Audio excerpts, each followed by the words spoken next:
आपको ये काम है। अब हम क्या करेंगे, इस पे जो गैस जो बच गई है फ्रिज में उसको हम निकालेंगे। तो ऐसे पिन होल हो गया, और पिन होल जिस लाइन में लगता है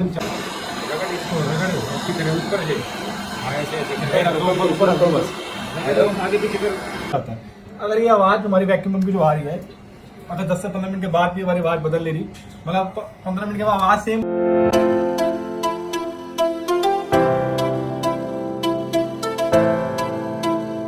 इस फ्रिज के अंदर हम गैस चार्ज करना आपको बता रहे हैं। तो गैस हम जब फ्रिज में करते हैं, चाहे सिंगल डोर हो चाहे डबल डोर हो, नंबर 1 स्टेप रहता है कि सबसे पहले फ्लशिंग करनी होती है।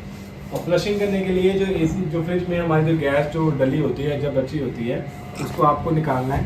और निकालते हुए आपको ये ध्यान देना है कि वो जो फ्रिज जहाँ पे आपको काम करना प्रैक्टिकल करना है, तो वो जगह हमेशा खुला जगह होना चाहिए, ठीक है ना। पूरा वेंटिलेटेड एरिया हो जहाँ से हमारी जो गैस है वो प्रॉपर तरीके से निकल जाए।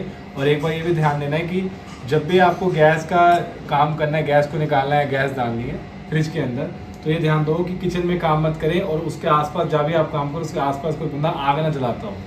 ये चीज़ आपको ध्यान देते आपको ये काम करना है।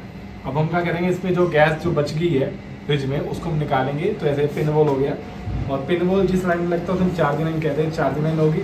और ये हमारी सक्शन लाइन होगी, और ये हमारी डिस्चार्ज लाइन होगी। डिस्चार्ज लाइन हमारी कंप्रेसर से कनेक्ट होकर फिर आगे जाती है कंडेंसर में। ये पूरे जो आपको जाल दिख रहा है, ये पूरा कंडेंसर हो गया। कंडेंसर के बाद कंडेंसर का लास्ट पॉइंट जो होता है, जो उसका आउटपुट है, वो जुड़ता है हमारा फिल्टर कम ड्रायर में।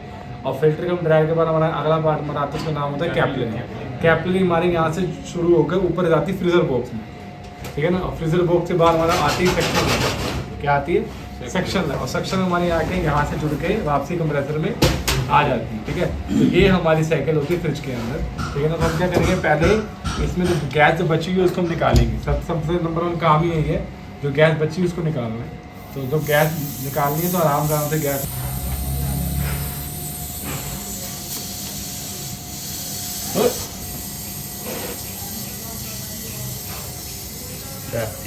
हमने यहाँ से गैस निकाल दी, पिन होल में बाहर निकाल दिया। भले इसमें अब कोई भी गैस नहीं है। इतना करने के बाद क्या करना है, जो कंप्रेसर की जो डिस्चार्ज लाइन जो होती है, जो सेक्शन, इनको कट करना है। और कट करने के बाद जो डिस्चार्ज लाइन जो है उस पर लगाना है पिन होल या लगाना है कपलर, जिससे हम क्या करेंगे, प्रेशर डालेंगे नाइट्रोजन का, और उससे करेंगे हम फ्लशिंग। हम क्या करते हैं, इन दोनों लाइनों को कट करते हैं। और जब हम फ्रिज में काम करते हैं तो थोड़ा हमें ये भी ध्यान देना है कि आगे जाके हमने करना पड़ेगा, यहाँ पे इनको जोड़ना पड़ेगा ना, ब्रीजिंग करनी पड़ेगी। तो इस पे वायर पे हमारा हीट ना आए, तो इनको हमने अभी हटा देना, डिस्कनेक्ट कर देना। तो रिले ओएलपी को हटा देते हैं।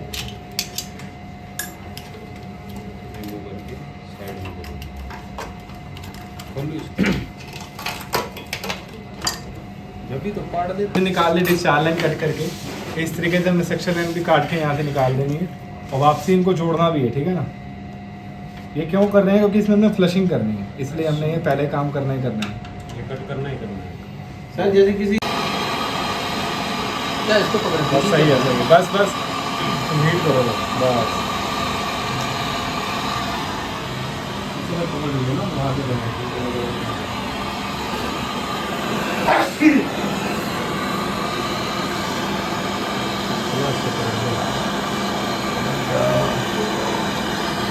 फटाफट करो, कम करो तुम फ्लेम।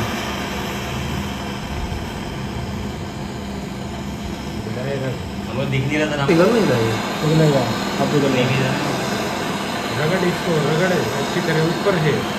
हाँ ऐसे ऐसे कर ऊपर रख दो बस, आगे पीछे कर। गैप में वो भर गया है, भर गया सर। अब पिघले, कम करो इसको यहाँ। सही है।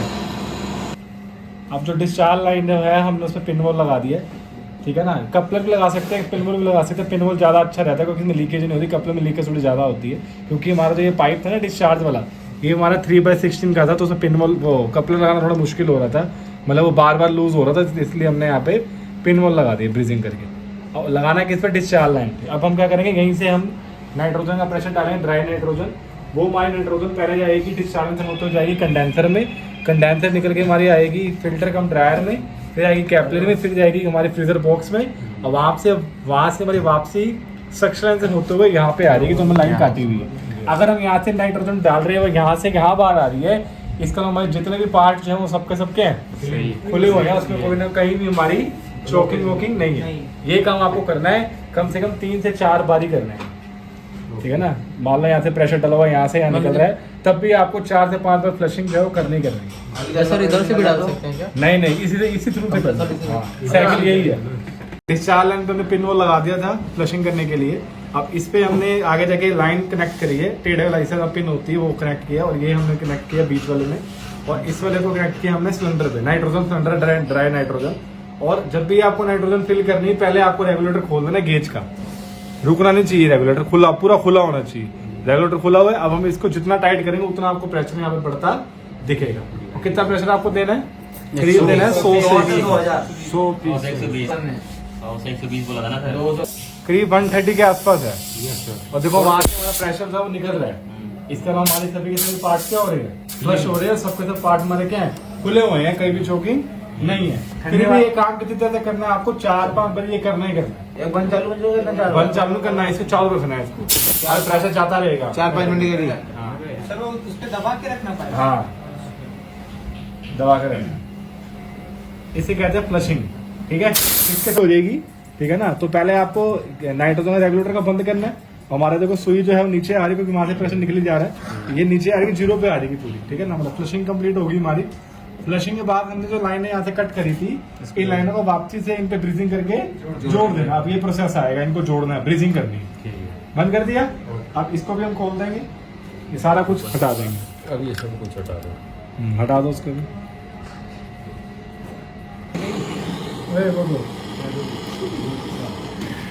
चल टेस्ट करो क्या हो गया आप तुम्हें? आगे करो थोड़ा। एक और क्लास दो ना।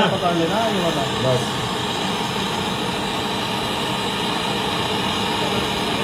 डाल दो ना अंदर ही।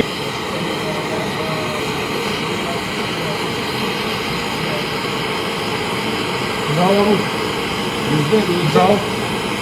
हाँ घुस दे। सर बोरा घुसा। इधर टेढ़ा हो रहा है, आगे जल्दी कर दियो। हमारे वाला मुंह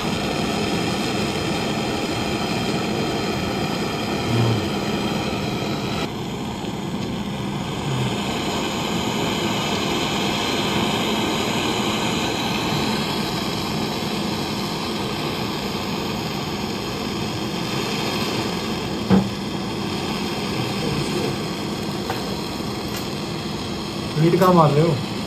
दोनों को लगा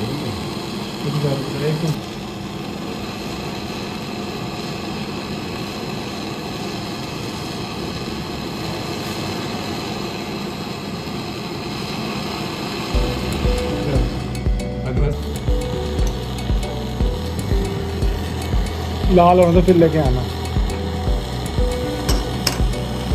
अभी ना लेके आओ, पहले लाल होने दो। पिंच मत कर देना जबर, थोड़ा सा डालो डालो डालो। अरे सर की ला लो आप।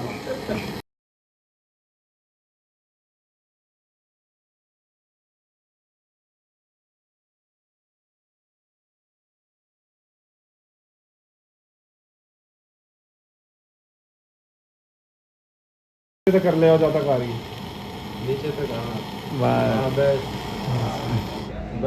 वाह, यहाँ लगाओ सर, यहाँ भी लगाओ। लगाने एक और चोखा लगा उससे लगाना भाई, लगाओ यहाँ लगाओ। देख रहा है उसकी से। जितने भी आसपास ज्वाइंट है ना जो, सब पर आगे देखना।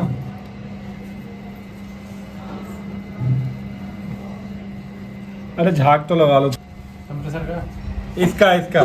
तो अभी हमने जो लाइनें जो हमने कट करी थी ब्रीजिंग फ्लशिंग करते वक्त, लाइनें हमने जोड़ दी। और लाइनें जोड़ने के बाद मतलब ब्रीजिंग करने के बाद इसमें प्रेशर डाला कितने 150 के आसपास प्रेशर है, 148 के आसपास प्रेशर है। तो प्रेशर हमारा आधा 1 घंटा हो गया, प्रेशर हमारा होल्ड है इसका, इसमें लीकेज नहीं है। अब अगला स्टेप हमारा रहेगा, वो रहेगा वैक्यूम का। वैक्यूम करेंगे। वैक्यूम में पहले आपको एक जो प्रेशर डाला नाइट्रोजन का उसको निकाल देना है। ये निकालेंगे।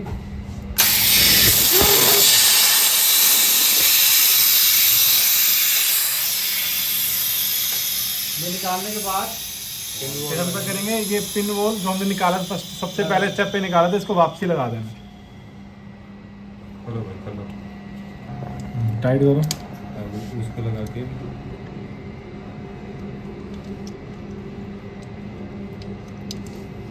वैक्यूम पंप लाओ भाई। तो हमने वैक्यूम के लिए जो हमने प्रेशर निकाला था नाइट्रोजन का, पिन लगा दी हमने यहाँ पे और हमने वैक्यूम कर रहे हैं। वैक्यूम पंप के साथ किया जा रहा है। प्रॉपर काम यहाँ पे आपको सिखाया जाएगा। वैक्यूम कर रहे हैं और वैक्यूम को ऑन कर दिया। अब एक चीज़ आपको क्या ध्यान देनी है, वैक्यूम हमारे सिंगल डोर फ्रिज हो या डबल डोर फ्रिज हो 10 से 15 मिनट में हो जाता है। अगर ये आवाज़ जो हमारी वैक्यूम पंप की जो आ रही है, अगर 10 से 15 मिनट के बाद भी हमारी आवाज़ बदल ले रही, मतलब 15 मिनट के बाद आवाज़ सेम हो जानी चाहिए। अगर आवाज़ ये सेम नहीं हो रही, 15-20 मिनट हो गए, तो ज़्यादा टाइम ना लगाएं, इसमें लीकेज फिर से ढूंढें, ठीक है ना। मतलब 10 से 15 मिनट में आराम से आपका वैक्यूम हो जाता है किसी फ्रिज के अंदर। अभी आवाज़ सुन रहे हो, सब दिन आवाज़ कैसे आ रही है, और जब वैक्यूम हो जाएगा तो ये आवाज़ ऐसे हो जाएगी अपने आप, ऐसी आवाज़ हो जाएगी। गेज बंद करने पर नहीं, गेज खुले पे होगी, सुना वैक्यूम हो गया।